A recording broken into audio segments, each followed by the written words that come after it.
Колку најцветната општина во градот Скопје е подготвена за пролетта и хортикултурното уредување на нејзина територија? Па подготвени сме, веќе завршивме со тие тендерски постапки во врска со одржувањето на постојната хортикултура на територија на општина Карпош.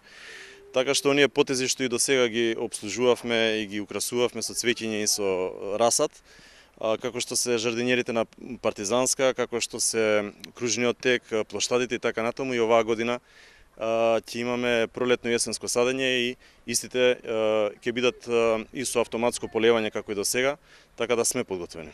Има ли некои новитети во однос на хортикултурното уредување, некои нови садници, нови територии? Па да, оваа 2016 година е прилично амбициозна на поле на хортикултура за општина Карпош. Така што веќе споменам, имаме доста нови потези кои што ќе ги оплемениме, хортикултурно ќе ги украсиме, како што се например имаме плоштад нов што се гради во населба Бардовци, каде што ќе има хортикултурно уредување, исто така имаме изградба на нов сквер и на реконструкција на скали во населба Жданец, исто така со жардинери со хортикултурно уредување. Потоа имаме во Трнодол исто еден сквер и двата најголеми потези кои што ќе имат навистина едно изобилие од цвеќиња, од дрвца, од алпинетиум и така натаму. Тоа се двата најголеми плоштади што ќе ги градиме 2016 година. Едниот плоштад е спроти студентскиот дом Гоце Делчев во урбаната заедница Пецо Божиновски Кочо и другиот плоштад е во населба Карпош 4. Само да споменам, освен цвеќиња, како пример да речеме, во Карпош 4 околу 3000 цвеќиња ќе насадиме само и на пролет и на есен, значи сезонски. Исто така имаме околу 64 дрвца, 60 на дрвца на овие два плоштади. Нови дрвца и тоа не е онакви, да речам, ситни некои, туку онакви какви што ефектот веднаш ќе биде постигнат, неколку метарски дрвца со крошни и така натаму. Општина Карпош е поборник и за садење на нови дрва. Тоа беше пример и во Карпош 4, меѓутоа еве се најавува дека и во Карпош 3 ќе има една таква акција. Точно, сега на почетокот на пролета планираме во Карпош 3, нашите стручни екипи веќе беа на терен и утврдија дека имаме потреба од околу 100 дрвца нови кои ќе ги засадиме во Карпош 3. Како што споменавте, лани истото го направивме во Карпош 4, имавме 300 нови дрвца засадено. И планираме, здравје Боже, на есен и Тафталич 1 и Тафталич 2 и тие населби исто така да ги засадиме нови дрвца да видиме.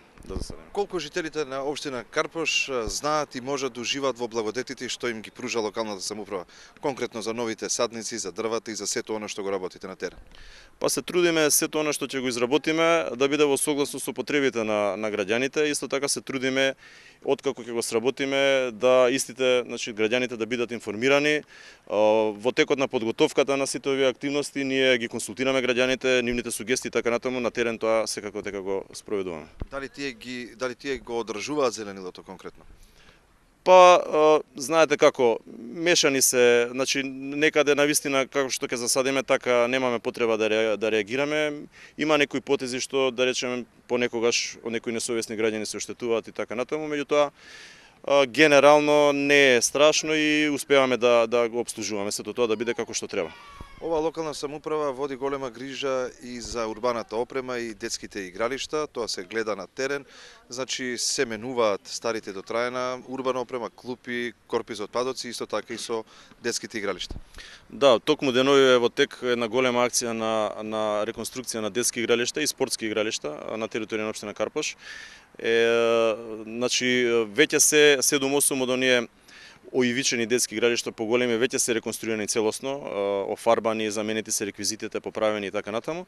Моментално, значи сега действуваме во населба Карпош 4, каде што во наредниве 2 до 3 дена планираме сите детски игралишта да ги обновиме реквизитите, тие што се оштетени и така натаму, и исто така да ги офарбаме, да заличат на нешто.